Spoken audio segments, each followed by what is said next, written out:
Hello দর্শক, সবাইকে সালাম এবং শুভেচ্ছা। শুরু করছি আজকের টাইম এক্সক্লুসিভ। আশা করি সবাই ভালো আছেন এবং যে বিষয়গুলো আজকে আলোচনা করব তা প্রথমে জানাচ্ছি আপনার। আজকের বিষয়ের মধ্যে আছে গভর্নমেন্ট শাটডাউন। খুব সামান্য ভোটের ব্যবধানে কংগ্রেসে গভর্নমেন্ট শাটডাউনের ইতি ঘটেছে এবং কি কি স্বস্তি আসবে সমাজ এবং কমিউনিটিতে, এই বিষয়টি আজকে আমরা জানার চেষ্টা করব। ট্রাম্পের $2000 ট্যারিফ চেক, এই চেক নিয়ে বলা হচ্ছে যে সবাই পাবেন না, তাহলে পাবেন কারা, এই বিষয়টি আজকে আলোচনা করব এবং কখন এই চেক আসতে পারে সেই বিষয়টি আমরা জানার চেষ্টা করব। এরিক অ্যাডামের সাথে মমতানির হাউজিং যে পলিসি, এই পলিসির পার্থক্য কী এবং ইমিগ্রেন্টের জন্য কী ধরনের সুবিধা থাকবে মমতানির হাউজিং পলিসিতে, এই বিষয়টি আজকে জানার চেষ্টা করব। আজকে অতিথি যারা আছেন তাদের মধ্যে থাকবেন জনাব মাফ মেজবাউদ্দিন, আহাদ আলী সিপিএ এবং সাথে থাকবেন ইব্রাহিম চৌধুরী খোকন। আমরা শুরু করব দিনের আপডেট জানাচ্ছেন নাজমুল হাসান। তার আগে যারা ফেসবুকে আছেন আশা করি অনুষ্ঠানটি শেয়ার করবেন। নাজমুল হাসান, যাচ্ছি আপনার কাছে। ধন্যবাদ আবু তাহের এবং ধন্যবাদ টাইম টেলিভিশনের সকল দর্শক শ্রোতা এবং প্যানেলিস্ট, সবাইকে সালাম এবং শুভেচ্ছা। আশা করি আপনারা সবাই ভালো আছেন। এবং আজকে বুধবার, নভেম্বর মাসের 12 তারিখ এবং তাহের একটু আগে আপনাদের জানিয়েছে যে হাউসে সেই বিলটি শেষ পর্যন্ত পাশ হয়েছে, তবে ব্যবধান বেশ একেবারে হালকাও বলা যাবে না, 13 ভোটের ব্যবধানে পাশ হয়েছে। 222 এবং 209, 222টি ভোট পড়েছে রিপাবলিকানদের সমর্থন করেছেন কয়েকজন ডেমোক্রেট এবং 3জন ডেমোক্রেট খুব সমর্থন, 4জন ডেমোক্রেট দেখতে পাচ্ছি সমর্থন করেছেন এবং 209 জন, 209 জন ডেমোক্রেট বিপক্ষে ভোট দিয়েছেন। যদিও তারা বলেছিলেন যে হ্যাকিম জেফরিজ বলেছিলেন যে তারা এই বিলে বাধা দেওয়ার আপ্রাণ চেষ্টা করবেন, তারা চেষ্টাও করেছেন, কিন্তু শেষ পর্যন্ত বিলটি পাস হয়েছে। এবং তবে এই শাটডাউন বন্ধ থাকবে, আগামী শাটডাউন প্রত্যাহার করে নেওয়া হবে। খুব সম্ভবত আগামীকাল থেকে অনেকগুলো সেবা কার্যক্রম ফিরে আসবে, তবে পূর্ণাঙ্গ ফিরে আসতে থ্যাংকস গিভিং ছুটির আগে হবে কিনা, বিশেষ করে বিমান চলাচল এবং এয়ার ট্রাফিক বিষয়টি সেটি এখনো সম্পূর্ণ পরিষ্কার নয়। আরেকটি বিষয় সেটি হচ্ছে যে জানুয়ারি মাসের 30 তারিখ পর্যন্ত যে বিলটি পাস করা হয়েছে সরকারের বরাদ্দ থাকবে জানুয়ারি মাসের 30 তারিখ পর্যন্ত, এবং এরপরে আবার নতুন করে একটি বিল পাস করতে হবে। তবে রিপাবলিকান সিনেটরদের কয়েকজন প্রতিশ্রুতি দিয়েছেন যে 8জন তাদের সাথে হাত মিলিয়েছেন এই সিনেটে এই বিল পাস করার ব্যাপারে, তাদেরকে প্রতিশ্রুতি দিয়েছেন যে তারা অ্যাফোর্ডেবল কেয়ার অ্যাক্ট, যেটাকে আমরা ওবামা কেয়ার বলে থাকি, এই ওবামা কেয়ারের সাবসিডি যেটি বাতিল হয়ে যাচ্ছে এই বছরের 31শে ডিসেম্বর, সেটিকে কোনোভাবে সংশোধন করে পুনর্বার ভোটে দেওয়া যায় কিনা, এবং ডিসেম্বর মাসেই তারা ভোটে দেওয়ার চেষ্টা করবেন সেটি। তবে সেখানেও 60 ভোটের প্রয়োজন হবে পাস করতে।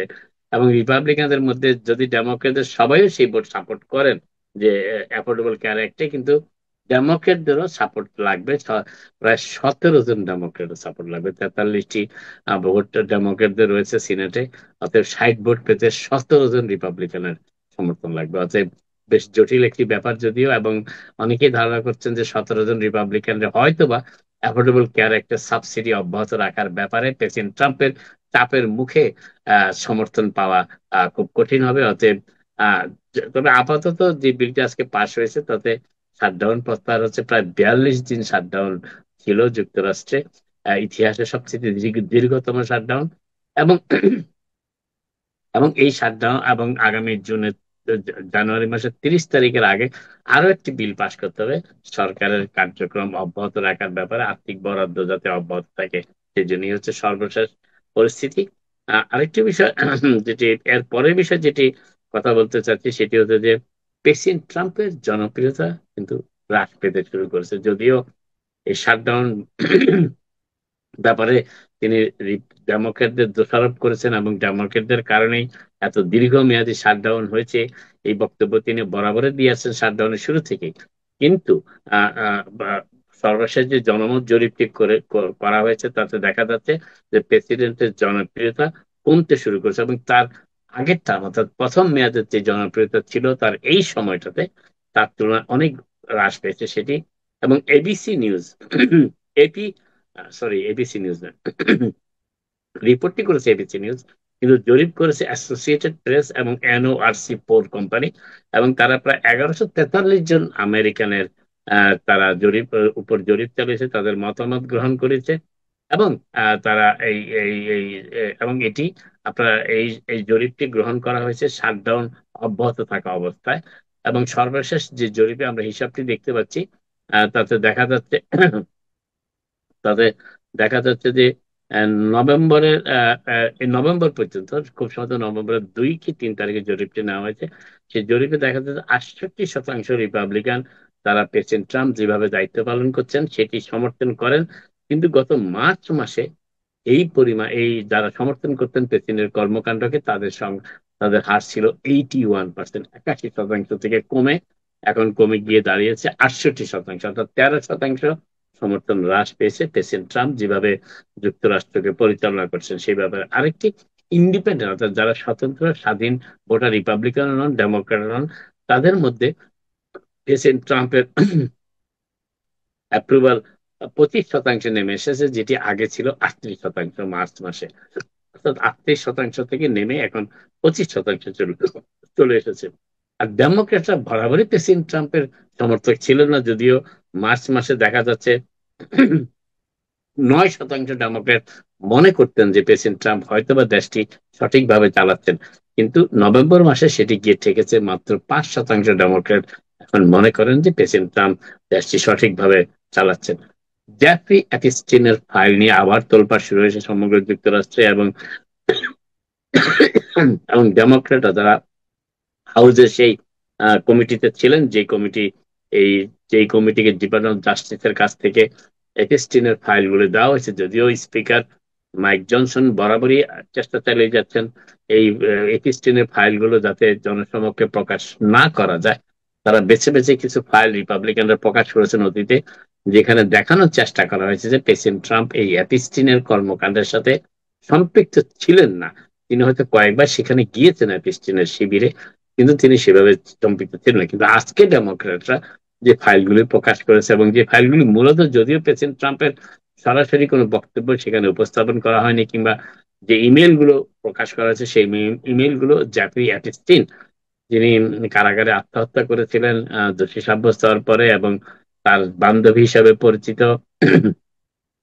গিসলেন ম্যাক্সওয়েলের কাছে মধ্যে এই ইমেল গুলি বিনিময় হয়েছে, এবং সেই ইমেল গুলি আজকে প্রকাশ করেছে ডেমোক্রেটিক সদস্যরা যে হাউজের কমিটিতে। এবং তারা সেখানে দেখা যাচ্ছে যে একাধিক ইমেইলে প্রেসিডেন্ট ট্রাম্প সেই এপিস্টিনের শিবিরে আসতেন এবং নারী সঙ্গ গ্রহণ করতেন, সেই কথাটি উল্লেখ করা হয়েছে। এবং একটি বিশেষ ইমেইলে জেফ্রি এপিস্টিন জানিয়েছেন যে যে যে সেখানে আমি তেমন প্রেসিডেন্ট ট্রাম্পের সাথে যে নারীর যে যে যে সেখানকার যে অবস্থান যে নারীটা ছিল, সেখানে আমি তেমন কোনো চিৎকার শুনিনি, বার্ক শুনিনি, এবং এটি গিসলেন ম্যাক্সওয়েলের কাছে দেওয়া চিঠি, এবং এটি যথেষ্ট তোলপাড় আলোড়ন সৃষ্টি করেছে। যদিও প্রেসিডেন্ট ট্রাম্প বরাবরই অস্বীকার করেছেন যে তিনি অ্যাপিস্টিনের কে চিনতেন, অ্যাপিস্টিনের সাথে পরিচিত ছিলেন, কিন্তু অ্যাপিস্টিনের কোনো কর্মকাণ্ডের সাথে তিনি সম্পৃক্ত ছিলেন না। হোয়াইট হাউসের পক্ষ থেকেও একাধিকবার এই ঘোষণা করা হয়েছে। তবে এখনো বলা হয় যে প্রেসিডেন্ট ট্রাম্প কাছে সরাসরি প্রেসিডেন্ট ট্রাম্পকে অভিযুক্ত করে কেউ এগিয়ে আসেনি, কিংবা প্রেসিডেন্ট ট্রাম্পের সাথে তারা সঙ্গ দিয়েছেন অ্যাপিস্টিন শিবিরে, এমনও কেউ দাবি করেনি যদিও। কিন্তু অ্যাপিস্টিনের ইমেল যেটি গিসলেন ম্যাক্সওয়েলকে দিয়েছেন, সেখানে ট্রাম্প প্রসঙ্গ এসেছে একাধিকবার। আরেকটি বিষয় যেটি বলার চেষ্টা করছিলাম সেটি হচ্ছে যে, তবে হোয়াইট হাউস থেকে বলা হয়েছে এগুলি ডেমোক্রেটদের কল্পিত ভাবনা চিন্তার ফসল, এবং এতে হোয়াইট হাউস কিংবা প্রেসিডেন্ট ট্রাম্প বরাবরই যে অবস্থান নিয়ে এসেছেন সেটি হচ্ছে যে অ্যাপিস্টিনের অপরাধী কিংবা অ্যাপিস্টিনের যৌন নিগ্রহজনিত কোনো কর্মকাণ্ডের সাথে প্রেসিডেন্ট ট্রাম্প কখনোই সম্পৃক্ত ছিলেন না। হাউস ওভারসাইট কমিটির যারা সদস্য তারা এই ফাইলগুলো আজকে প্রকাশ করেছেন। আরেকটি বিষয় যেটি যেটি বলার চেষ্টা করছিলাম সেটি হচ্ছে যে সিডিএল লাইসেন্স, আপনারা জানেন কমার্শিয়াল ড্রাইভিং লাইসেন্সকে সিডিএল লাইসেন্স বলা হয়, এবং যুক্তরাষ্ট্রের বেশ কয়েকটি স্টেটে বাইডেন প্রশাসনের শেষ দিকে বলা হচ্ছে, যদিও ডিপার্টমেন্ট অফ জাস্টিস এবং হোমল্যান্ড সিকিউরিটি থেকে বলা হচ্ছে এই অভিযোগগুলো, যে বাইডেন প্রশাসনের শেষ দিকে একাধিক স্যাংচুরি স্টেট থেকে যে ড্রাইভিং লাইসেন্স দেয়া হয়েছে তাদের মধ্যে যে ড্রাইভিং লাইসেন্সের প্রাপ্তদের অনেকেই যুক্তরাষ্ট্রে অবৈধভাবে অবস্থান করছিলেন, তাদের বৈধভাবে বসবাসের কোনো কাগজপত্র ছিল না, কিন্তু তারা এই এই স্যাংচুয়ারি সিটির সুবিধায় তারা সেই ড্রাইভিং লাইসেন্স পেয়েছিলেন, এমনকি কমার্শিয়াল ড্রাইভিং লাইসেন্স পেয়ে ট্রাক চালাতে শুরু করেছিল। এবং তারা সাম্প্রতিককালে যে দুর্ঘটনাগুলি ঘটেছে সেই সিডিএল এবং বড় বড় লরি এবং ট্রাকের ব্যাপারে সে বিষয়ে সেইগুলোতে দেখা গেছে যে যারা এই এই এই দুর্ঘটনার সাথে জড়িত ছিলেন তাদের প্রায় সবাই যুক্তরাষ্ট্রে অবৈধভাবে অবস্থান করছেন, এবং স্যাংচুয়ারি সিটির সুবিধা নিয়ে তারা কমার্শিয়াল ড্রাইভার্স লাইসেন্স পর্যন্ত বানিয়ে ফেলেছিলেন। আজকে ট্রান্সপোর্টেশন সেক্রেটারি যুক্তরাষ্ট্রের ট্রাম্প প্রশাসনের সেক্রেটারি শন ড্যাফি আজকে জানিয়েছেন যে ক্যালিফোর্নিয়া স্টেটের DMV, department of motor vehicle, 17,000 এই ধরনের কমার্শিয়াল ড্রাইভিং লাইসেন্স ইস্যু করেছে, যারা যুক্তরাষ্ট্রে বৈধভাবে অবস্থান করার কোনো প্রমাণ নেই, কিংবা তারা কমার্শিয়াল ড্রাইভিং লাইসেন্স পাওয়ারও কোনো যোগ্যতা তাদের ছিল কিনা সেই ধরনের কোনো প্রমাণও পাওয়া যায়নি। যে California department of motor vehicles এই ধরনের 17,000 লাইসেন্স ইস্যু করেছে, এবং এবং হোমল্যান্ড সিকিউরিটি সেই 17,000 লাইসেন্সই বাতিল করে দিয়েছে। ইমিগ্রেশন এনফোর্সমেন্ট অর্থাৎ যুক্তরাষ্ট্রের অভিবাসন সংক্রান্ত আইন যারা কার্যকর করেন, বিশেষ করে হোমল্যান্ড সিকিউরিটি এবং যারা ডিপোর্টেশন কর্মকাণ্ডকে সহায়তা করে থাকেন কর্মকাণ্ডে, তারা যে প্রক্রিয়ায় অভিবাসীদের গ্রেপ্তার করেন সেটা অনেকটা নির্মম, এবং গ্রেপ্তার করার পর তাদের যে আচরণ করা হয় সেটাও অনেকটা নির্মম, এমন মন্তব্য করেছেন আমেরিকার রোমান ক্যাথলিক বিশপরা। তারা আজকে হোমল্যান্ড সিকিউরিটি বরাবর একটি চিঠি দিয়ে তারা এই এই তথ্য বলেছেন যে তারা এর তীব্র নিন্দা করছেন, এবং যে আক্রমণাত্মক প্রক্রিয়ায় অভিবাসীদের গ্রেপ্তার করা হয় এবং পরবর্তীতে তাদের জেলে পাঠানো হয়, এবং জেলও যে ধরনের আচরণ তাদের করা হয়, এটা মানবিকতার দৃষ্টিকোণ থেকে সম্পূর্ণ অবৈধ, অন্যায়। এবং এই বিষয়টি যুক্তরাষ্ট্রের রোমান ক্যাথলিক বিশপরা আজকে সরাসরি এই প্রতিবাদ জানিয়েছেন, এবং এই প্রতিবাদ জানিয়ে তারা একটি স্টেটমেন্ট, একটি বিবৃতিও প্রকাশ করেছেন। এবং এটা কোনো মোরালটা মানবিক দিক থেকে বিবেচনা করার পর এটা কোনো নৈতিক বিষয়ও না, বিষয়ের আওতায় পড়ে না, যে হারে যেভাবে অভিবাসীদের ডিপোর্টেশন কর্মকর্তারা কিংবা আইস কর্মকর্তারা গ্রেপ্তার করেন, গ্রেপ্তারের আগে তাদের যেভাবে আচরণ করেন, নির্যাতন করেন, সেটি কোনোভাবেই মানবিক সনদের আওতায় পড়ে না। যুক্তরাষ্ট্রের রোমান ক্যাথলিক বিশপরা আজকে এই একটি বিবৃতির মাধ্যমে তীব্র নিন্দা জানিয়ে বলেছেন, আমরা আমাদের কণ্ঠস্বর উচ্চারণ করতে চাই এই মানবিক অপরাধের বিরুদ্ধে প্রতিবাদ জানিয়ে। আরেকটা জিনিস, এবং তারা বলেছেন যে সৃষ্টিকর্তা প্রতিটি মানব সন্তানকে ন্যূনতম একটি ডিগনিটি প্রদান করেছেন, কিন্তু যুক্তরাষ্ট্রের ইমিগ্রেশন এনফোর্সমেন্ট যারা করেন তারা এই হিউম্যান ডিগনিটি অর্থাৎ মানবিক অধিকার এবং মানবিক মর্যাদার কোনো ভ্রুক্ষেপই তারা করেন না। এই বক্তব্য দিয়েছেন যুক্তরাষ্ট্রের রোমান ক্যাথলিক বিশপরা। প্রেসিডেন্ট জন এফ কেনেডি যুক্তরাষ্ট্রের অত্যন্ত জনপ্রিয় প্রেসিডেন্ট ছিলেন, যদিও তিনি তার মেয়াদ পূর্ণ করার আগেই আততায়ীর গুলিতে নিহত হয়েছিলেন ডালাসে। সেই জন এফ কেনেডির নাতি, একমাত্র জীবিত নাতি, কারণ জন এফ কেনেডির যে দুই সন্তান রয়েছেন তাদের একজন জন কেনেডি যিনি বিমান দুর্ঘটনায় মারা গিয়েছিলেন, তিনি নিঃসন্তান ছিলেন, এবং তার একমাত্র কন্যা ক্যারোলাইন কেনেডির পুত্র হচ্ছে জ্যাক সোশেলবার্গ।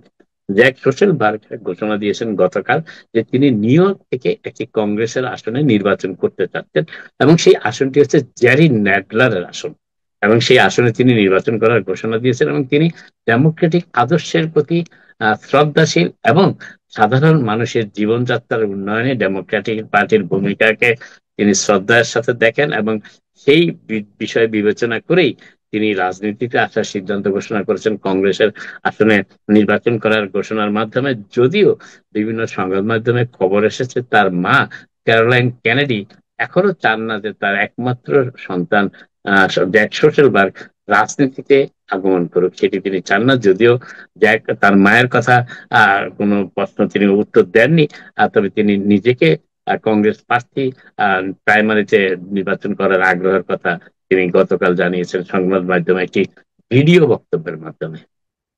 আরেকটি বিষয় যেটি বলার চেষ্টা করছে, নিউ ইয়র্ক সিটির মেয়র এরিক অ্যাডামস তার প্রশাসন ঢেলে সাজানোর কাজ শুরু করেছেন, এবং আজকে গতকাল তিনি ইনফ্যাক্ট জানিয়েছেন যে তিনি জানুয়ারি 1 তারিখ সিটি হল নিউ ইয়র্ক সিটি প্রশাসনের দায়িত্বভার গ্রহণের পূর্বে, পর নয়, আগেই তিনি যুক্তরাষ্ট্রের commander in chief president Donald ট্রাম্পের সাথে কথা বলতে চান। তিনি কথা বলতে হবে, কবে নাগাদ তিনি কথা বলবেন বা কবে এই তারিখটি কথা বলার নির্ধারণ করা হবে সেটি সেভাবে তিনি কিছু বলেননি। তবে তিনি যেটি বলেছেন সাংবাদিকদের সেটি হচ্ছে যে তিনি প্রেসিডেন্টের সাথে কথা বলতে চান যুক্তরাষ্ট্রের, এবং প্রেসিডেন্টের সাথে তিনি বলেন, যদিও তিনি বলেছেন যে এই বিষয়টা অত্যন্ত জটিল একটি কথাবার্তা হবে, তবে তিনি বলেছেন যে নিউ ইয়র্ক বা তিনি তার বিরুদ্ধে লড়াই করবেন জোহরান মামদানি, সেই ঘোষণাটি দিয়েছেন। প্রেসিডেন্ট ট্রাম্পের সাথে তার সাক্ষাতের বিষয়টি বর্ণনা করেন। তবে আবারও বলে রাখি, সাক্ষাতের তারিখ সময় কোনোটাই এখন নির্ধারিত হয়নি।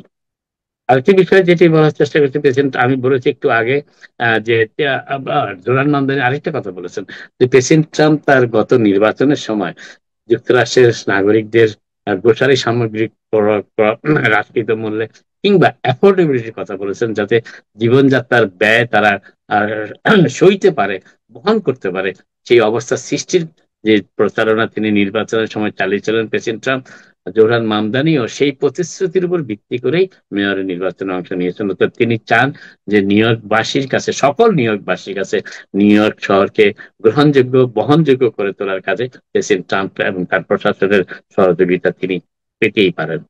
আরেকটি বিষয় যেটি তিনি বলার চেষ্টা করছেন, president Trump sorry mayor Mamdani, আপনারা জানেন নির্বাচনী প্রচারণার শেষ দিকে তিনি বলেছিলেন যে পুলিশ কমিশনার হিসাবে তিনি জেসিকা টিশকেই বহাল রাখতে চান। তিনি সেই প্রশ্নের উত্তর দিয়েছেন সাংবাদিকদের। তিনি বলেছেন যে আগামী দিন কয়েকের মধ্যে তিনি পুলিশ কমিশনার জেসিকা টিশের সাথে কথা বলবেন এবং এই বিষয়ে তিনি আলাপ করবেন যে জেসিকা টিশ পরবর্তী পুলিশ কমিশনার হিসেবে দায়িত্ব পালন করবেন কি করবেন না। তবে জেসিকা টিশ অফার পেয়েছেন যদিও মেয়র মামদানির কাছ থেকে, কিন্তু এই ব্যাপারে তিনি কোনো সিদ্ধান্ত নিয়েছেন কিনা সেই বিষয়ে কিন্তু এখনো পরিষ্কার করেননি জেসিকা টিশ। নিউ ইয়র্ক সিটির মেয়র, বিদায়ী মেয়র বলা যায়, এরিক অ্যাডামস আগামী শুক্রবার ইসরায়েল সফরে যাচ্ছেন এবং কেন তিনি ইসরায়েল যাচ্ছেন সেই বিষয়ে সাংবাদিকদের প্রশ্নের উত্তরে তিনি বলেছেন যে তিনি নিউ ইয়র্ক সিটির কল্যাণে যদি কোনো সুফল বয়ে আনতে পারেন তাতেই তিনি যথার্থ মনে করবেন তার সফরে। তো তার এই সফরটির ব্যয় বেশিরভাগই বহন করছে নিউ ইয়র্ক সিটি প্রশাসন। আপাতত এখানেই শেষ করি, আবার আপনাদের সাথে কথা হবে। আপনারা সবাই ভালো থাকুন। Thank you Najmul Hasan, thank you, আপনাকে অনেক ধন্যবাদ। নাজমুল হাসান, যেটা আপনি বলছিলেন যে শাটডাউন যে ওপেন হলো, সো কালকে থেকে কি পরিবর্তন দেখবো আমরা? ফেডারেল কর্মচারীরা সবাই হয়তো কালকে আসতে পারবেন না, অনেকেই কাজে যোগদান শুরু করবে। আজকে রাতে 12টা 1 মিনিট থেকেই আসলে মূলত শুরু করার কথা করবেন। এয়ার ট্রাফিক কন্ট্রোলে হয়তো অনেকেই ফিরে আসবেন, তবে যেই বিষয়টা গুরুত্ব দেওয়া হচ্ছে সেটি হচ্ছে যে আপনারা জানেন যে থ্যাঙ্কসগিভিং যুক্তরাষ্ট্রে একটি গুরুত্বপূর্ণ হলিডে, এবং এই হলিডের আগে যাতে এয়ার ট্রান্সপোর্টেশন সিস্টেমটি সম্পূর্ণ সক্রিয় হয়, সচল হয়, সেই চেষ্টা ট্রান্সপোর্টেশন ডিপার্টমেন্ট করছেন। আর স্ন্যাপ ফুড স্ট্যাম্পের ব্যাপারটি, যেহেতু বিলটি পাস হয়েছে, সবাই তাদের পূর্ণ মাত্রায় পুরো অঙ্ক যে অর্থ তারা যেটি পেতেন অক্টোবর মাসে যেটি পেতেন, কেউ কেউ হয়তো নভেম্বর মাসে ইতিমধ্যেই পেয়ে গিয়েছেন নিউ ইয়র্ক সিটিতে। তারা নভেম্বর মাসেটি পাওয়া শুরু করবেন যারা এখনো পাননি। সো ওই এয়ার ট্রাফিকের যে অবস্থা, বেহাল অবস্থা, আপনি জানেন যে আমাদের বাংলাদেশে আমাদের খুব ঘনিষ্ঠ একজন, তিনি গিয়েছিলেন আপনার পর্টোরিকোতে ওই যে সমস কনভেনশনে, সেখান থেকে আসার পথে আজকে ফ্লোরিডাতে 2 দিন থেকে আটকা পড়ে আছেন। বিকজ ফ্লোরিডা কানেক্টিং ফ্লাইট প্রথমে বলছে ফ্লাইট যাবে না, তারপরের দিন আবার গেছে, পরের দিনে বলছে যাবে না। সো 2 দিন থেকে ওখানে আটকা পড়ে আছেন, কোনো ক্ষতিপূরণ নাই, বলে যে এটা ফেডারেল গভর্নমেন্টের ব্যাপার, আমরা কি করব। সো এয়ার ট্রাফিকের কি হবে বলে মনে হয়? না, এটা একটু সময় লাগবে। তাহলে আমার কাছে যেটি মনে হয় যে আগামী 2-3 দিনের ভিতরে অনেকগুলো বিষয় স্বাভাবিক হয়ে আসবে, তবে অপেক্ষা করতে হবে। তবে ওই যে কথাটা বলেছেন যে উনি 2 দিন ধরে সেখানে আটক আছেন, এরকম আরো অনেকেই আটক আছেন। তবে কিছু কিছু ফ্লাইট চলেছে, ফ্লাইট সম্পূর্ণ একেবারে বন্ধ করা হয়নি, প্রথম দিকে কিছুটা বন্ধ করা হয়েছে। তবে সময় অবশ্যই লাগবে, কারণ এয়ার ট্রাফিক কন্ট্রোলাররা তো যুক্তরাষ্ট্রের ট্রান্সপোর্টেশন সেক্টরে তারা অত্যন্ত উল্লেখযোগ্য। শুধু এয়ার ট্রাফিক কন্ট্রোল না, তাহের টিএসএর স্টাফদেরও তো আসতে হবে, যারা সিকিউরিটি চেক করেন। তারা তো ফেডারেল কর্মচারী। আপনি এয়ার ট্রাফিক আসলো কিন্তু টিএসএ আসলো না, তাহলে তো আর আপনার বিমানবন্দর সচল হলো না। রাইট। সো আমাদের ট্রাম্প সাহেব তো ওই যে আপনার জেফরি অ্যাপস্টাইনের ব্যাপারে অনেক গোলমাল হচ্ছে, কি উনি কি কোনো ওইখানে মক্ষিকা পিছনে ছুটেছেন কিনা, মধুমক্ষিকা? অ্যাপিস্টিন যে কথাটা বলেছেন, এটা উনি কোনো বার্ক শুনতে পারেননি, উনি কোনো চিৎকার শুনতে পাননি। তো নিশ্চয়ই তিনি ট্রাম্প যে ভবনের যে কক্ষে ছিলেন তার পাশে ছিলেন, নতুবা গিসলেন ম্যাক্সওয়েলকে এই ধরনের চিঠি তিনি পাশে ছিলেন। আচ্ছা শুনলাম, এটা তো খুব সরল কথা বলতে পাশে ছিলেন, মনে হচ্ছে তিনি একজন ওই পাশে শুয়েছিলেন, তিনি একটা সাদা বিছনা গায়ে দিয়ে, এরকম কিছু। অ্যাপস্টাইন যেদিকে যেতে ওইদিকে জানেন আপনি কি জিনিস থাকতো। আমি যেটা বলার চেষ্টা করছি সেটা হচ্ছে যে ডোনাল্ড ট্রাম্পকে সরাসরি অভিযুক্ত কেউ এখনো করে নাই, কোনো নারীও করে নাই, কোনো সেখানকার কোনো এমপ্লয়িও করে নাই। যে কথাটা বলার চেষ্টা করেছে ডেমোক্রেটরা, যে ইমেইলটাকে উপর গুরুত্ব দিচ্ছে, সেটা বলা হচ্ছে যে জেফরি অ্যাপস্টাইন তার বা গার্লফ্রেন্ড বা গিসলেন ম্যাক্সওয়েলকে চিঠি ইমেইল করেছেন। সে ইমেইলে বলতেছেন যে ডগ ডিড নট বার্ক, মানে এখানে একটা মহিলাকেই ইঙ্গিত করছেন তিনি, সে কোনো চিৎকার তিনি শোনেন নাই, এইটাই বলার চেষ্টা করতে। এইটা সম্পূর্ণ প্রমাণ করে না ডোনাল্ড ট্রাম্প যে এইটার সাথে জড়িত ছিলেন। এটা আমাদের পরিষ্কার করতে হবে, কিন্তু এটা একজনের ইমেইল আরেকজনকে দেওয়া হয়েছে। এখানে ডোনাল্ড ট্রাম্পকে কেউ এখনো সরাসরি তার সাথে, যেমনটি করেছেন আমার ইংল্যান্ডের কিং এডওয়ার্ডকে, সরি প্রিন্স এডওয়ার্ডকে, তার সমস্ত কিছু চলে গিয়েছে। এই ধরনের অভিযোগ কোন নারী অ্যাপস্টাইনের ক্যাম্পে ছিলেন তারা এখনো সরাসরি প্রেসিডেন্ট ট্রাম্পের সাথে সময় কাটিয়েছেন, সঙ্গ দিয়েছেন, এমন অভিযোগ কিন্তু কেউ এখনো করেনি। কি কার কথা বলেন? ক্লিনটনের কথা বললেন না ট্রাম্পের কথা বললেন? আমি ট্রাম্পের কথা বলি। ট্রাম্পের কথা বলেছেন। ক্লিনটনের কথা এখনো আসেনি, আসবে, কারণ এটা প্রায় 10,000 পাতার একটা রিপোর্ট। অর্থাৎ যখন ধীরে ধীরে প্রকাশ করা হবে তখন এগুলো আরো অনেক তথ্য আমরা জানতে পারবো, এবং আগামী মিড টার্ম নির্বাচনে এটার কোনো প্রভাব পড়বে কিনা সেটা তখন বোঝা যাবে। রাইট। সো যিনি আমাদের ট্রাম্প সাহেব, উনি তো আপনার বিশেষ করে নারী জাতির প্রতি তার যে দুর্বলতা, এটা তো মারাত্মক অবস্থা। যিনি তাহের এই দুর্বলতার কথা জানার পরও কিন্তু তিনি ভোটে নির্বাচিত হয়েছেন। জি, এটা জানার পরও কিন্তু আমেরিকার জনগণ তাকেই ভোট দিয়ে নির্বাচিত করেছে প্রেসিডেন্ট হিসেবে। ও আচ্ছা আচ্ছা, তাইলে তো আপনার আমাদের জি ইব্রাহিম সাহেব আনমিউট করেন, আপনি কি বলতে চাচ্ছেন মনে হয়? আমি বলতে চাচ্ছি যে গ্রেট প্রেসিডেন্ট ডোনাল্ড ট্রাম্প, তার বিরুদ্ধে সরাসরি কোনো অভিযোগ এখন পর্যন্ত নাই। এখন পর্যন্ত প্রেসিডেন্ট হিসেবে দায়িত্ব পালন করে ডেমোক্রেট প্রেসিডেন্ট বিল ক্লিন্টন যা করেছেন তার কাছাকাছি কোনো অভিযোগ প্রেসিডেন্ট কালীন দায়িত্ব পালন করত অবস্থায় ডোনাল্ড ট্রাম্প করেছেন, এই ধরনের কোনো অভিযোগ আমাদের কাছে নাই। ডোনাল্ড ট্রাম্প তো আমেরিকার ইকোনমি যে $19 ট্রিলিয়ন উদ্বৃত্ত রেখে গিয়েছিলেন, এটা তো জানেন আপনি, রাইট? তো এখন আপনি এখন আগে এক জায়গায় আলাপে ছিলেন, এখন আপনি যাইতেছেন আরেক আলাপে, মানে আপনি বসলেন কেমিস্ট্রি পরীক্ষায়, এখন বলতেছেন না এটা দিয়ে আমার হইতেছে না, আপনি এখন পলিটিক্যাল সায়েন্সের পরীক্ষা দিব, সেই ট্রিলিয়ন সেটা নিয়ে আলাপ অন্য সময় হবে। এখন আপনার এপস্টাইন ফাইল, নারী গঠিত ব্যাপার, এইসব নিয়ে আপনি একটু নাড়াচাড়া করতে চাইছিলেন, এইটা যখন সুবিধা করতে পারতেছেন না তখন আপনি ওইদিকে যাইতেছেন। তাই সাহেব, আপনাদের এই সমস্ত লীলা খেলা ডোনাল্ড ট্রাম্প অনেক আগেই বুঝে, আপনাদের না কিন্তু অনেক সংবাদ মাধ্যমকে তিনি ফেক মিডিয়া বলেছেন। আমি টাইম টেলিভিশনকে ওই কাতারে নিতে চাই না। জি, আমরা এখানে সব বিষয়ে আলাপ করি, একটা ফেয়ার ডিসকাশনে থাকি। এখানে নাজমুল ভাই অত্যন্ত চমৎকার ভাবে বলেছেন যে এখনো ডোনাল্ড ট্রাম্পের বিরুদ্ধে কোনো অভিযোগ আসে নাই। না, আমি বলছি যে আপনি বলছেন, আপনি যে ক্লিন্টনের কথা বলেন, ক্লিন্টন করেছেন, ক্লিন্টন তো $1 ট্রিলিয়ন উদ্বৃত্ত রেখে ক্ষমতা ছেড়ে গেছেন, এটা বলছি। সেটা এই আলাপে তো আমরা এখন যাচ্ছি না, আমরা যাচ্ছি যে তিনি হোয়াইট হাউসে বসে যে অনৈতিক কাজ করেছেন কি করেন নাই, এইসব ব্যাপারে আমাদের আলোচনাটা চলতেছিল। এইসব ব্যাপারে কবিরা নীরব থাকেন যখন ডোনাল্ড ট্রাম্পের নিয়ে আলোচনা হয়, আপনিও নীরব থাকেন। আচ্ছা, এই প্রসঙ্গ বাদ দিয়ে দিই, এখন এই প্রসঙ্গ অন্যদিকে চলে বাদ দিয়ে দেন, আপনার সুবিধা নাই, অন্য প্রসঙ্গে যান। জি জি, নাজমুল ভাই, আপনি কি মনে করেন যে এই আমাদের নতুন মেয়র যিনি হচ্ছেন মামদানি, সো মামদানির ক্ষেত্রে ইতিমধ্যে দেখা যাচ্ছে যে আলী নাজমি উনি সাউথ এশিয়ান, উনি একটি পদ পেয়েছেন। যারা আপনার রহিম উনি বাংলাদেশি অরিজিন, যদিও বাংলাদেশি কমিউনিটির সাথে বোধহয় তার খুব একটা তেমন উঠা বসা ছিল না, but she got a position. তারপরে আপনার আলী নাজমি, আজকে শুনছি আমি যে হাসান যিনি তার কমিউনিটি লিয়াজও কর্মকর্তা ছিলেন, তিনিও পলিটিক্যাল ডিরেক্টরের পদ পেয়েছেন। সো এটাকে আপনি মনে করেন যে সাউথ এশিয়ান দের মধ্যে মোটামুটি একটা ভালো অবস্থানে তারা যাচ্ছে সিটি হল পলিটিক্সে? সেদিক থেকে দেখতে গেলে এটা বলা যায়, তবে ট্রানজিশন টিমের সুযোগ পাওয়াটা কিন্তু খুব টেম্পোরারি। কার ট্রানজিশন টিমে যারা চান্স পেয়েছেন এটা খুবই টেম্পোরারি জব। এটা জানুয়ারির 1 তারিখে এই জবটি শেষ হয়ে যাবে।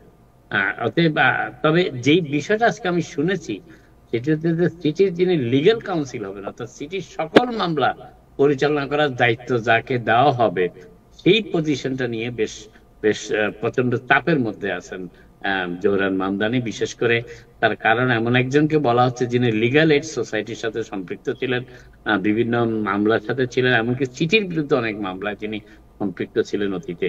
তো এই প্রশ্নটা উঠানোর চেষ্টা করেছেন অনেকে, যিনি সিটির বিরুদ্ধে মামলা ছিলেন তিনি পরবর্তীতে সিটির লিগ্যাল কাউন্সিল হবেন কিভাবে, এটি নিয়েও আলোচনা উঠছে। এবং উনি ব্লাজিও প্রশাসনের সময়ে গুরুত্বপূর্ণ পদে ছিলেন। তবে আমি যেটা মনে করি তাই সেটি হচ্ছে যে জোহরান মামদানি যে কাজটি করার চেষ্টা করছেন, তিনি সব সব সব সেক্টরেই আমি বলবো যে খুব খুব পরিকল্পনা করে, এবং তার যে মূল এজেন্ডা, যেটি তার ডেপুটি মেয়র গতকালও বলেছেন, তার যে মূল এজেন্ডা অ্যাফোর্ডেবিলিটি, এই মুহূর্তে কিন্তু ফ্রি বাসের মূল এজেন্ডা নাই, মূল এজেন্ডা কিন্তু অ্যাফোর্ডেবিলিটি। এবং আজকে তিনি ঘোষণা করেছেন, যদিও নিউজটা পুরোপুরি আমার কাছে এখনো আসেনি, সেই জন্য আমি দর্শকদের জানাইনি। আজকে জোহরান মামদানি বলেছেন যে নিউ ইয়র্ক শহরে অ্যাফোর্ডেবল হাউস করার জন্য যা যা দরকার সর্ব বিষয়ে তিনি অগ্রসর হবেন। এবং এই এই এই বিষয়টা বেশ বেশ একটা জোরালো ব্যাপার। এবং তিনি ডোনাল্ড ট্রাম্পের, প্রেসিডেন্ট ট্রাম্পের সাথে আলাপের বিষয় তিনি বলেছেন। আজকে প্রেসিডেন্ট ট্রাম্পকে স্মরণও করে দিয়েছেন যে 2024 সালের নির্বাচনে প্রেসিডেন্ট ট্রাম্প কিন্তু আমেরিকার মানুষের অ্যাফোর্ডেবিলিটির কথাও বলেছিলেন।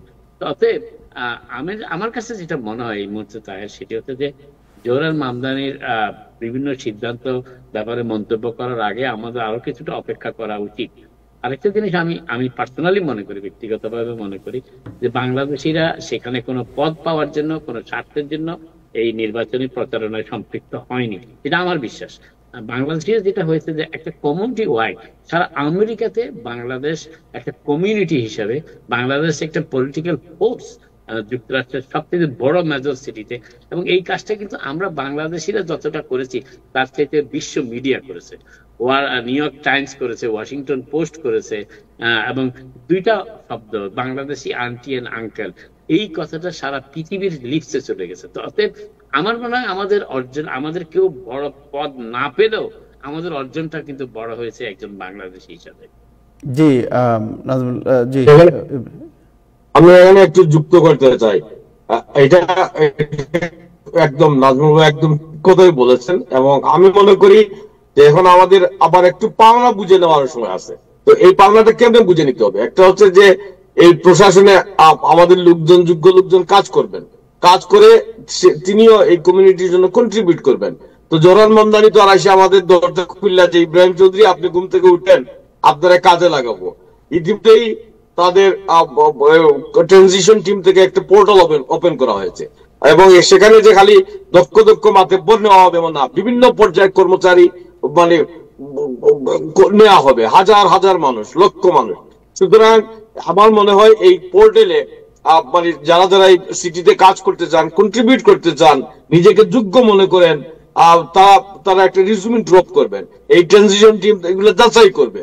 এবং এইসব ব্যাপারে আমাদের কমিউনিটির, আমাদের এই অনুষ্ঠান যারা শুনতেছেন, আমি মনে করি যে আমাদের সাউথ এশিয়ার, শুধু যে নিউ ইয়র্কে বসবাস করেন এমন না, যারা বাইরে থেকে নিউ ইয়র্ক সিটিতে এসে কন্ট্রিবিউট করতে চান নিজের পেশাগত যোগ্যতা দিয়ে, দক্ষতা দিয়ে, তারাও সেখানে যুক্ত হতে পারেন। এবং এই ব্যাপারে আমি দেখতেছি আমাদের আসালের মাহফিজ মসদিন ভাই আছেন, তিনিও আমাদের অ্যাডভাইস দিতে পারেন। তিনিও তার অবস্থান পরিবর্তন করে সেই মানে রক্ষণশীল ডেমোক্রেটদের পক্ষ থেকে এখন উদারনৈতিক হয়েছে। আমাদের একটু উদারনৈতিক উপদেশ দিয়ে তিনি আমাদের বলবেন যে আমরা কিভাবে আরো বেশি আমাদের লোকজন কন্ট্রিবিউট করতে পারে এই সোসাইটিতে, এই নিউ ইয়র্ক সিটিতে। জি, thank you so much, thank you. আচ্ছা, একটু আগে যেটা আমরা আলোচনা করছিলাম যে অ্যাফোর্ডেবল হাউজিং, যেটা উনি বলছেন যে যেভাবে হোক এইটা তিনি করবেনই। নাজমুল হাসান, আপনার থেকে শুরু করি একটু। Is there any clue? Then আমি মোহাম্মদ বাউদ্দিনের কাছে যাবো, যে মামদানি যারা বলছেন যে তিনি অ্যাফোর্ডেবল হাউজিং এর ব্যাপারটা সবচেয়ে বেশি ইম্পর্টেন্ট দেবেন, হাউ? এমন তো না যে নিউ ইয়র্ক সিটিকে তিনি, আমার প্রশ্ন হচ্ছে নিউ ইয়র্ক সিটির যে বাড়িগুলো আছে বা যে বিল্ডিং গুলো আছে, এমন তো না যে তিনি এইগুলাকে এই 4 বছরে অনেক করে ফেলবেন বা তিনি বাড়িয়ে দেবেন, রাইট? So how? না, এখানে একটা বিষয় যেটা আছে, যেটা আসলে মূলত এই অ্যাফোর্ডেবল হাউজিং এর বিষয়টা সৃষ্টি হয়েছিল বেশিরভাগ ক্ষেত্রে আমি বলবো মেয়র এরিক অ্যাডামসের প্রশাসন থেকে। মেরিক অ্যাডামস অ্যাফোর্ডেবল অনেকবার বলেছেন, কিন্তু তিনি ঠিক খুব একটা সেভাবে করতে পারেনি। এই অ্যাফোর্ডেবল হাউজিং এর ব্যাপারটা কিন্তু তাহের, আমরা যদি একটু গভীরভাবে বিবেচনা করি, কার জন্য অ্যাফোর্ডেবল করবেন আপনি? যেমন ধরেন মেয়র এরিক অ্যাডামস কি করেছেন, যারা বিভিন্ন হাই রাইজ বিল্ডিং করছেন, 300, 400, 500 অ্যাপার্টমেন্ট বিল্ডিং করছেন, সেখানে বলছেন 10%, 12%, 15% অ্যাপার্টমেন্ট অ্যাফোর্ডেবল করবেন। সেগুলো কি অ্যাফোর্ডেবল? কারণ সেগুলি সমস্ত অ্যাপার্টমেন্ট পাইতে হলে আপনার 2 বেডরুমের অ্যাপার্টমেন্ট পাইতে হলে আপনাকে অনেক ক্ষেত্রে 80,000, 90,000, 100,000, 200,000 ভাড়া দিতে হয়। তো এটা কি অ্যাফোর্ডেবল? আমি সেই কথা বলছি না। অ্যাফোর্ডেবল বলতে আমি যেটা মনে করি, আমার যেটা ধারণা, আমি জানি না মাহফিজ ভাই আরো যারা আছেন তারা হয়তো এই বিষয়ে কিছুটা যোগ দিতে পারে, সেটা হচ্ছে যে নিউ ইয়র্ক সিটি হাউজিং অথরিটির যে অ্যাপার্টমেন্ট গুলো রয়েছে, এবং এই অনুষ্ঠানে তাহের একদিন আমরা বলেছিলাম, আমার হাউজিং অথরিটি থেকেও কে একজন যেন এসে বলেছিলেন যে প্রায় 15 to 30% অ্যাপার্টমেন্ট বিভিন্ন প্রজেক্টে ফাঁকা।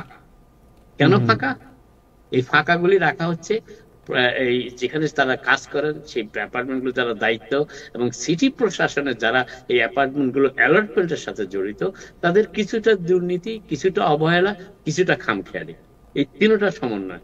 এখন আপনি যদি ধরেন যে নিউ ইয়র্ক সিটি যদি এই ধরনের 50,000 অ্যাপার্টমেন্ট বিল্ড করে, কিংবা মেয়র মামদানি যদি বলেন যে আমার 4 বছর টার্মে আমি 100,000 অ্যাপার্টমেন্ট বিল্ড করবো, তাই 5টা বড়তে, সেই ধরনের যদি কোনো মেজর প্রজেক্ট নেন, এবং আপনারা জানেন গতকালে আমি এই অনুষ্ঠানে বলেছি যে মেয়র মামদানি যাতে সফল হন, আমেরিকার 2টা বড় ব্যাংক অফ আমেরিকা এবং চেজ, এই দুজনে বলেছে তার বিভিন্ন কর্মকাণ্ডে আমরা সহযোগিতা দিব।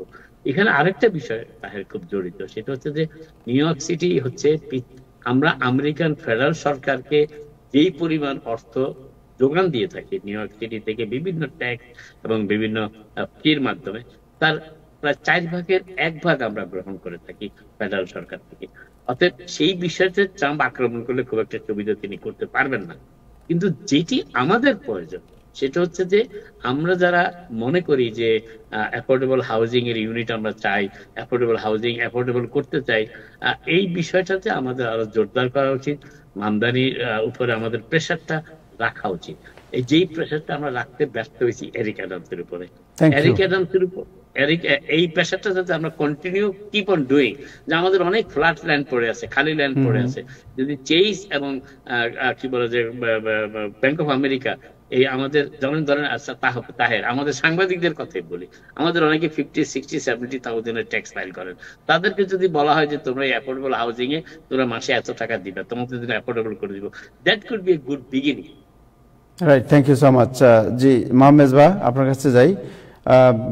আহাদ আলী সিপি আসছি, আপনার কাছে আসছি। মোহাম্মেদ ভাই, একটু জানতে চাই যে এরিক অ্যাডাম উনি অ্যাফোর্ডেবল হাউজিং এর কথা বলেছেন, এবং মামদানির সবচেয়ে বড় প্রোগ্রাম হচ্ছে অ্যাফোর্ডেবল হাউজিং, এবং অ্যাফোর্ডেবল হাউজিং এ যেটা হচ্ছে যে এই যে 10%, 15% এর মধ্যে অ্যাপ্লিকেশন করতেই আপনার ইনকাম লিমিট শুরু হয় $75,000, যা it is in the name of affordable, it is a luxury আপনার অ্যাপ্লিকেশন, যারা ধনী তাদের জন্য application. So what would be the change? Do you think যে Mamdani will bring some change in this application process? জি, আসসালামু আলাইকুম, ধন্যবাদ সবাইকে। বিশেষ করে নাজমুল ভাই যখন কিছু বলেন এরপরে আর বলার তেমন কিছু থাকে না। আর ইব্রাহিম ভাই তো আমার গুরু, মাশাআল্লাহ, উনি যেভাবে কথা বলেন অত্যন্ত মাধুর্যতার সহিত আমার ভালো লাগে। আহাদ সাহেবকেই প্রথম দেখলাম। তাহের ভাই, আপনি you are champion in this regard, bringing issues front. আমরা ইস্যু ভিত্তিক রাজনীতি আমাদের মধ্যে, আমরা যারা বলি যে মেইন স্ট্রিম করি, তারা ইস্যুই বুঝেন না, ইস্যু ভিত্তিক রাজনীতি করার তো প্রশ্নই আসে না। Housing is in crisis. New York City, housing in crisis. With the rent stabilized and housing authority, there are approximately 2 million units. So, আমরা 8.8 billion people বাস করি। আমার মনে হয় we need around 4 to 5 million house units. So, in that regard, if we not raise every year 3.5, 2 year 5.5 or 6% rate যদি না করে, তাহলে আমাদের লোকদের কিছুটা স্বস্তি হইল। কারণ যদি 1000 টাকা ভাড়া হয়, 6% means $60, বছরে 720 টাকা অতিরিক্ত। তো ওই দিক থেকে বেনিফিট পাইল। আর আমরা যেটা অনেকেই জানি না, নিউ ইয়র্ক সিটিতে হোমলেস গুলিকে রাস্তা থেকে ধরে নিয়ে 5-star হোটেলে রাখা হয়, $500 পার নাইট খরচ করে তাদের পিছনে। এরা ওই সকালে ওখান থেকে আবার বাইরে চলে যায় রাস্তায়, আবার পুলিশে ধরে এনে ঢুকে। কেমন? তারা $3.5 billion ব্যয় করে পার ইয়ার। I think I have told before, I am telling it again, it is not only Mamdani. I said that de Blasio, and then I said to Adam, I said means, I have a big union platform, that is how we say. We said that this $3.5 billion per year can build 20,000, not only affordable, even it will be exactly same as housing authority. The rent is $350, $600, They can do that. But unfortunately, those hotels or those motels or those buildings that homeless people are living, these are owned by the political cronies. They give money to the politician get elected, they don't want to do anything about this. Joran did not take a penny from those kind of people. I think he has an opportunity next 4 years. He will have $12 billion. He can make over 100,000 units. So this is first part. Second part is that আপনারা জানেন pandemic থেকে শুরু করে এই যাবত private sector 80% লোকেরা এখন আর অফিসে আসে না। অফিস বিল্ডিং গুলি খালি। এন্টার ম্যানহাটনের যেখান থেকে জোরান হাঁটা শুরু করছে আর যেখানে গিয়ে শেষ করছে, এর ভিতরে 20% buildings are empty. We believe that he should be able to do a negotiation with those building owners with a market rate, that means within the affordable limit. I think the people that he's bringing, that indicates that he's going to do a good job, hopefully. As I think some of you will say that there is no Bangladeshi yet. I don't care whether he is bringing Bangladeshis or not. I think he has chosen people that can make a difference. So, is it 20% building jeta khali, eguli theke jodi she half of that he can recover or make these people agree যে তোমার building খালি পড়ে আছে, বরং আমরা তোমার যদি 1 bedroom $1,500, 2 bedroom $2,000, 3 bedroom $2,700 তোমার রেন্ট দেই, তোমার তো বিরাট ব্যাপার। I think most of them will be agree. So these are the caricature. He can have nearly 3 million units, including the 2 million he just rent stabilized, rent is stopped, rent will not go up. Now the question now becomes, who are these owners? These owners are the private sector, big owners, big building they own, and also housing unit, 200,000 housing units, housing authority units, and HPD, housing preservation and development, they have another 80,000 units. So all these units combined can create an opportunity. People, those who now cannot afford, become homeless. To tell you frankly, even my union with 150,000 members, I have 100 of them are homeless.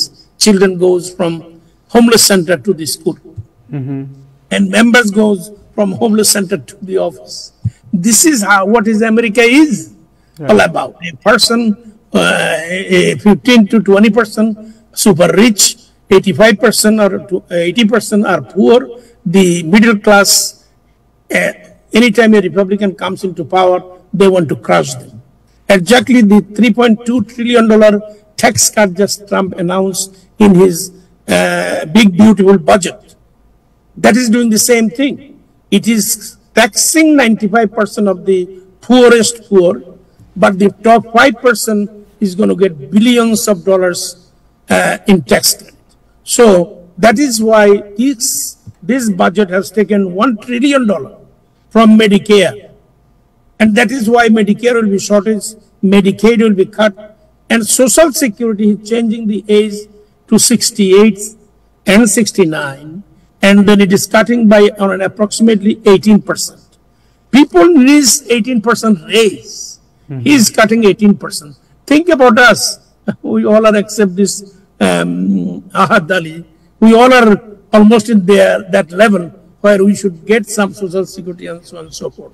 But the opportunity under Republican and Trump are very limited. So I think Joran has a good plan. Now, you mentioned one thing. This came because of Adams' দূরদর্শিতার অভাব তার, সেজন্য সে 5টা amendment আনছে মেয়রের পাওয়ার বাড়ানোর জন্য, because he thought that he will be the second term mayor, and he put all those 5. These 5, all of them passed, even if we opposed it. Asal opposed it, my union opposed it, because we thought that a mayor should not have that much power. So, but these 5 amendments in last November 4th election have passed, 76% on an average number. So, all this will help Trump. As long as we know the way he is very aggressive, he should be safe and sound. We should pray for him to stay alive. I think in a year or so, you will see few things are happening. Governor Kathy Hochul, whatever she says, she is running for her life. The Republican that is running against her is almost a winner. Upstate, downstate, forget it. So upstate se bachanar jonno she bolteche, I don't like the rich tax, I don't like the bus service. Bus service is going to happen with less than a year because it needs only $700 million. And New York City budget is $114.8 billion. You can take 0.5% of 1% from that budget. You can get $700 million from there. So that will happen. At the same time, grocery shop. He has friends and family. As I think I am very glad that you are very up to date. Chase and Bank of America. These are the giant banking industry. They are saying they are going to help you. And the rich, those who has opposed him, those who did not even vote for him. If you look at the map, east side, rich area, 86 up, they did not vote for him. In the east side, 14th Street up did not vote for him because they are rich people there. But the rest of us voted for him. I think this sends a clear message. With 50.6% vote, the rich is going to come towards him. The Democratic Party, those who are reluctant to endorse him, will be either out of the office or they will come back to him. All he has to survive these 4 years and become elected in his second term. It will happen through the people that he's now hiring. I think you have seen that the 7 people so far he brought, I think they are the best in the market. So with that note, I think I'm going to stop here. I just want to mention again, not only the housing proposal, the other 4 proposal has made Joran the most powerful mayor in New York City history. Thank you. Let's see, we'll talk about it more tomorrow and, later. Thank you so much for your feedback and effort for the community. Thank you so much. Ahad Ali CP, আপনার কাছে যাই একটু প্রশাসনের খবর নেই। Trump সাহেব তেমনি আপনি জানেন যে ওনার জনপ্রিয়তা দিনে দিনে ধস নেমে যাচ্ছে। যত পুল হচ্ছে সমস্ত পুলে তিনি নিচের দিকেই যাচ্ছেন, উপর দিকে ওঠার কোনো সম্ভাবনা আমরা দেখতে পাচ্ছি না। সো এর মধ্যে তিনি বোধহয় জনপ্রিয়তাকে একটু তোলার জন্য, মানে টেনে তোলার জন্য উনি বলছেন যে ট্যারিফ আপনার বেনিফিট উনি দেবেন, ট্যারিফ আপনার $2000 করে। কিন্তু এটা নিয়ে প্রশ্ন আছে যে কারা পাবেন কারা পাবেন না। অনেকেই মনে করছেন সবাই পাবেন, আবার আজকে ট্রেজারি সেক্রেটারি বলছেন না সবাই পাবেন না, এটার স্পেসিফিক কিছু লোক আছে হয়তো তারা পাবেন। সো একটু এটা কি ব্রেকডাউন করবেন যে কারা পাবেন? হ্যাঁ অবশ্য, থ্যাংক ইউ তার ভাই। হ্যাঁ এই নিউজটা জাস্ট কয়েকদিন আগে বাইর হয়েছে। প্রেসিডেন্ট ডোনাল্ড ট্রাম্প একটা ট্যারিফ রিবেট চেকের কথা বলছেন। ওনার যে সোশ্যাল মিডিয়া চ্যানেল যেটা আছে ট্রুথ সোশ্যাল, সেখানে বলছে যে এই ট্যারিফের মাধ্যমে যতগুলা রেভিনিউ আসতেছে, they are gonna give part of that to the American tax payers. Now এটা জাস্ট একটা প্রপোজাল, এইটার কোনো ধরনের ফাইনাল কিছু আসে নাই, বাট আমরা কিছু ক্লারিফিকেশন পেলাম। আপনি যেটা বললেন যে there is some income limitation potentially. So right now আমরা শুনতেছি যে এটা $100,000 ইনকাম এর নিচে যারা আছেন, each individual person in the family will receive it. So এটা maybe এটা চেঞ্জ হয়ে যাইতে পারে যে প্রতি household, but right now it's each individual person as we know.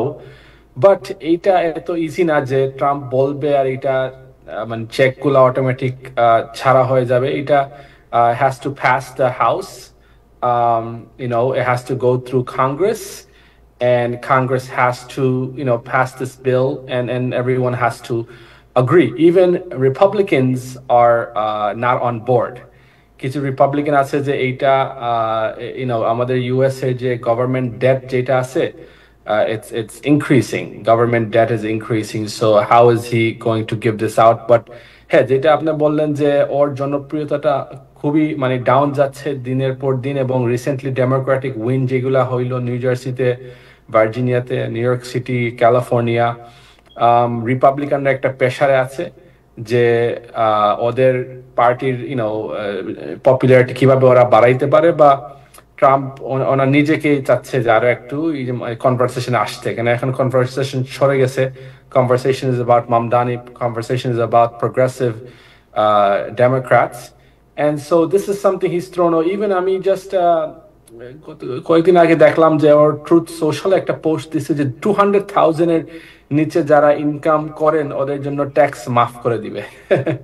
he was gonna forgive the tax. So ওর যেটা মাথায় আসে সেটাই বলে, বাট অ্যাকচুয়ালি ও নিউজে আপনারা দেখবেন ও বলে যে গ্রোসারি প্রাইস তো সবই ডাউন, কিছু তো আপ না, বাট অ্যাকচুয়ালি ও কি গ্রোসারিতে যায়?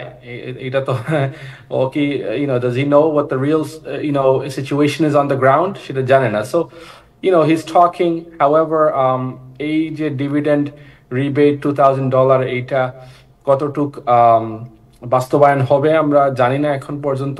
Maybe it might not happen, but definitely I will bring you guys up to date. But New York State কিছু স্মল কিছু ইনিশিয়েটিভ নিচ্ছে, যেমন একটা $200 check for single filer, $400 check for joint filer, সেটা এই মাসে সবাইকে ডিস্ট্রিবিউট করা হইলো গভর্নর অফিস থেকে। এবং child tax credit New York State কিছু ইনক্রিজ করতেছে নেক্সট ইয়ারের জন্য, নিউবর্ন চাইল্ডের জন্য একটা ক্রেডিট আছে next year. So New York State is doing few things, but আমরা ফেডারেল লেভেল থেকে তো মানে স্টিমুলাস চেক বা রিবেট চেকের শুনতেছি। Like you said, mid term election চলে আসতেছে, so midterm এর কারণে হইতে পারে এগুলা বলতেছে, but we will find out what the real reason is once if any of this come alive, or even a version of it, maybe might be less than half.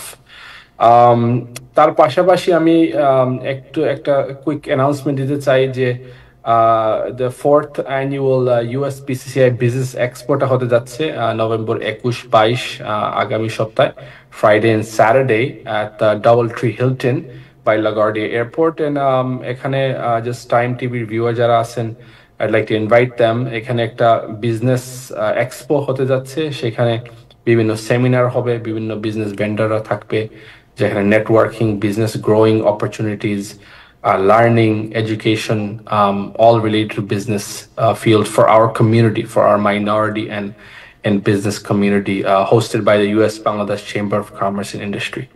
So আমিও থাকবো সেখানে, আপনাদের কোনো প্রশ্ন থাকলে সরাসরি ওইখানে দেখা করতে পারেন। Thank you so much, thank you হাদারি সিপি আপনাকে। আমি দর্শকদের উদ্দেশ্যে বলবো যে আপনারা জানেন যে আমাদের নিয়মিত অতিথি জনাব অ্যাডভোকেট শেখ আখতারুল ইসলাম, উনি খুবই অসুস্থ এবং উনি হাসপাতালে আছেন। আমি আজকে ফোন করেছিলাম, উনি ফোন ধরেন নাই, আর ওনার স্ট্যাটাস থেকে আমি একটু শঙ্কিত। উনি বলছেন যে সকালে পাখির ডাকে ঘুম ভেঙে উঠে দেখি সূর্যোদয়ের সোনালি আলো, ভোরের শুকতারা দেখেছি অনেকক্ষণ, প্রতিদিনের ভোর এমনি করে কাটে, তারপর আবার ঘুমিয়ে পড়ি, এই তো জীবন। একদিন এই সকাল হয়তো আর কখনো আসবে না, এই সুন্দর পৃথিবীতে এমনি ভোর আসবে, কিন্তু আমি থাকবো না, শুভ সকাল। আমরা আপনারা সবাই ওনার জন্য দোয়া করবেন, আমরা ওনার জন্য দোয়া করি, ওনার সুস্থতার জন্য। জি ইব্রাহিম চৌধুরী খোকন। জি আমি আখতার ভাইয়ের এই অসুস্থতা, আখতার ভাইকে আমি দীর্ঘ প্রায় 50 বছর থেকে চিনি, আমার বাড়ির পাশে বাড়ি।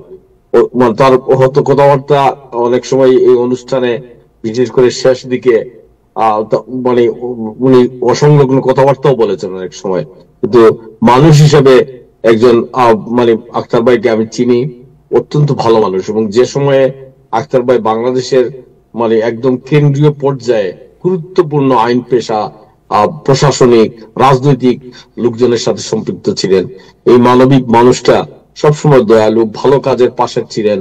দীর্ঘ আন্দোলন সংগ্রামে তার অনেক বয়সে অনুজ হিসেবে হলেও আমাদের কখনো মানে আদর স্নেহ করে আপনি তাহের আমি আমাকে এবং সবাইকে তিনি নিয়ে চলার চেষ্টা করতেন। এই মানুষটার দ্রুত সুস্থতা এবং কামনা করছি, তার পরিবারকে ধৈর্য ধরে। এবং আমরা আজকে টাইম টেলিভিশনের দর্শক যারা তার কথা পছন্দ করতেন বা করতেন না, সবাই মিলে আসুন আমরা এই মানুষটার জন্য ভালোবাসা জানাই, শ্রদ্ধা জানাই এবং দোয়া করি তার সুস্থতার জন্য। Thank you so much. So Ibrahim যেরকম কালকে বাংলাদেশ প্রসঙ্গে একটু আলোচনা করি। টুমরো আপনার চিফ অ্যাডভাইজার সাহেব ডক্টর মোহাম্মদ ইউনুস উনি বক্তব্য রাখবেন, এবং তার এই আকস্মিকভাবে তার বক্তব্যের ঘোষণা সর্বত্র একটা কৌতূহলের সৃষ্টি করেছে। What is the message? তিনি কি এই মেসেজটা উনি কি বলবেন উনি নিজেই জানেন, কিন্তু আজকে আগামী দিনের বাংলাদেশ নিয়ে কথা বলার জন্য আপনি বললেন যখন 4টা বিষয়ে সমস্ত বাংলাদেশের মানুষ এবং যারা আমরা বাইরে থেকে খবর রাখতেছি সবাই 4টা বিষয় নিয়ে উদ্যোগী এবং আগামীকালকের দিকে। সেখানে আগামীকাল প্রধান উপদেষ্টা বক্তব্য রাখবেন। হঠাৎ করে তিনি এই বক্তব্য কি রাখবেন? তিনি তো অলরেডি বলেছিলেন যে নির্বাচন দিবেন, সেই নির্বাচনের বিষয়ে কি কথা বলবেন? ভোট দেবেন? এখন আমরা দেখতেছি যে গণভোট হবে না সংসদ নির্বাচন হবে, এইটা নিয়ে একটা দ্বিমুখী অবস্থানে বিএনপি জামাত। পাশাপাশি আগামীকাল সাবেক প্রধানমন্ত্রী বা এখন ভারতের আশ্রয়ে থাকা নেত্রী শেখ হাসিনা, তার মামলার রায়ের দিন তারিখ জানা যাবে। আচ্ছা, একই দিনে একই পাশে দেশে নিষিদ্ধ আওয়ামী লীগ, রাজনীতি নিষিদ্ধ, কিন্তু তারা একটা ভারত থেকেই হোক যেখান থেকে হোক তারা একটা কর্মসূচি দিয়েছেন, সেটা লকডাউন কর্মসূচি, যাতে মানুষ বের হতে না পারে। সারা বাংলাদেশের বিভিন্ন জায়গায় আইন শৃঙ্খলা রক্ষাকারীরা যেমন সতর্ক, ইতিমধ্যে ভাঙচুর, হামলা, প্রতি হামলা এইসব শুরু হওয়ার খবর আমরা পাচ্ছি। এইসব তো কিছুই লুকিয়ে রাখা যায় না। আবার আগামীকালকে গণভোটের দাবিতে জামাত সহ 8 দল যমুনার সাথে অবস্থান করবেন। তার মানে কি? তার মানে বাংলাদেশের একটা উত্তপ্ত কড়াই বিরাজ করছে, যে বাংলাদেশের মানুষ, এই যে হাজার হাজার মানুষ রক্ত দিল, হাজার হাজার মানুষ লড়াই করলো গণতন্ত্রের জন্য, এদের নিয়ে আর কত খেলা খেলবেন আপনারা? আমরা তো বুঝি না। আমরা দেশের কোনো রাজনৈতিক ভাবে কোনো ফয়সালায় যাচ্ছে না। আওয়ামী লীগ খারাপ, এদেরকে বিদায় করলেন। এখন আওয়ামী লীগের বিরুদ্ধে যারা, আপনাদের তো ঐক্য নাই। এখন এই ঐক্যের মধ্যে দিয়ে দেশটা কিভাবে চলবে, কোন স্ক্রিপ্টে চলবে? মানুষের ভাগ্য নিয়ে বারবার খেলা হচ্ছে। এবং প্রধান উপদেষ্টা কালকে কি বলবেন? যে আপনারা এক হয়ে আসুন। আপনারা তো এক হবেন না। তো এক না হলে এখন এই দেশকে এরকম উত্তপ্ত কড়াইয়ে জ্বলতে থাকবে। এই দেশের মানুষের অধিকার, সাধারণ মানুষের অধিকার বঞ্চিত হবে। আমি আপনাকে পরস্পর দোষারোপ করব, ভাইয়ে ভাইয়ে মারামারি করব।